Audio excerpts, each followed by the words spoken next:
നമസ്കാരം. ശ്രാദ്ധ വിഷയം വളരെ പ്രാധാന്യമുള്ളതാണ് ഭാരതത്തിൽ.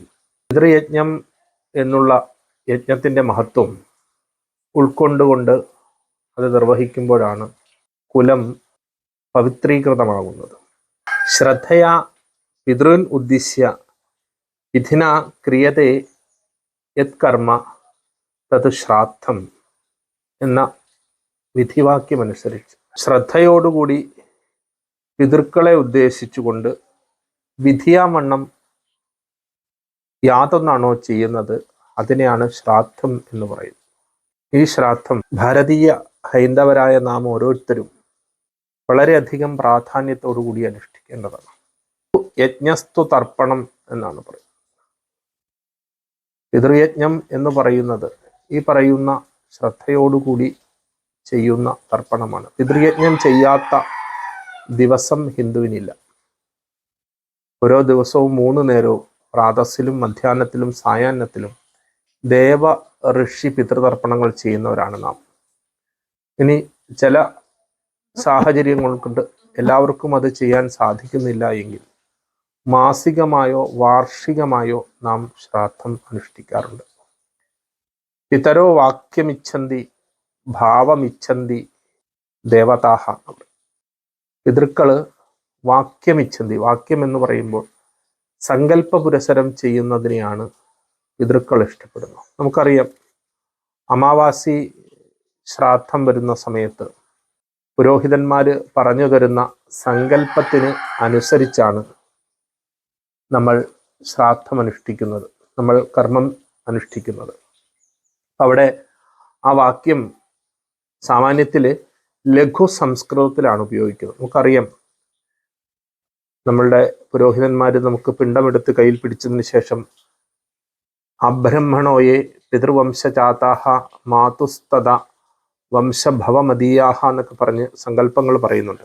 ശ്രദ്ധിച്ച് കേട്ടാൽ തന്നെ അതിൻ്റെ ആ ഒരു സങ്കല്പത്തിൻ്റെ അർത്ഥം നമുക്ക് ഗ്രഹിക്കുവാൻ സാധിക്കും.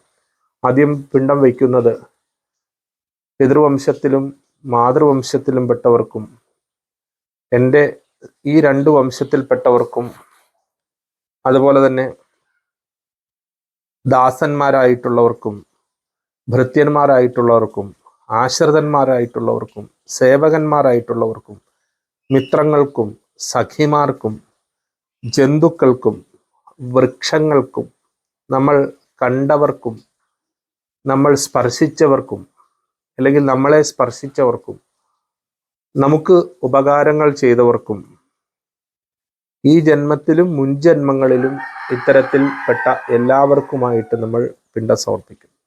രണ്ടാമത് ഗുരുക്കന്മാർക്കും നമ്മളുടെ ശ്വശുരനും ബന്ധുക്കൾക്കും മറ്റ് ബാന്ധവർക്കും അതുപോലെ തന്നെ ആർക്കെങ്കിലും പിണ്ടം ലോപിച്ചു പോയിട്ടുണ്ടെങ്കിൽ, നമ്മുടെ കുലത്തിൽപ്പെട്ട ആർക്കെങ്കിലും പിണ്ടലോപം സംഭവിച്ചിട്ടുള്ളവർ ഉണ്ടെങ്കിൽ അവർക്കും, പുത്രന്മാരില്ലാതെ കർമ്മം ലോപം സംഭവിച്ചിട്ടുണ്ടെങ്കിൽ അവർക്കും, മറ്റ് അന്ധന്മാരായിട്ടുള്ളവർക്കും അതുപോലെ തന്നെ മുടന്ത ബാധിച്ചവർക്കും വിരൂപരായിട്ടുള്ളവർക്കും ഗർഭത്തിൽ വെച്ച് മരിച്ചു പോയിട്ടുള്ളവർക്കും, അങ്ങനെ അറിഞ്ഞുമറിയാതെ നിരവധി ജന്മങ്ങൾക്കാണ്, നിരവധി ജീവജാലങ്ങൾക്കാണ്, അല്ലെങ്കിൽ പക്ഷിമൃഗാദികൾക്ക് പോലും ആണ് നമ്മൾ ഈ അമാവാസി ബലി എന്ന കർമ്മത്തിലൂടെ അല്ലെങ്കിൽ തർപ്പണം എന്ന കർമ്മത്തിലൂടെ നമ്മൾ പ്രതി ഉപകാരം അല്ലെങ്കിൽ ശ്രാദ്ധം അനുഷ്ഠിക്കുന്നത്.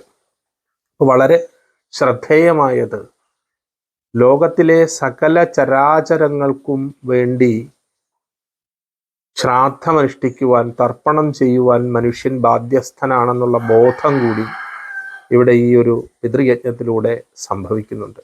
അതായത് മരണശേഷം ഇവരെയൊക്കെ പിണ്ടദാനം ചെയ്ത്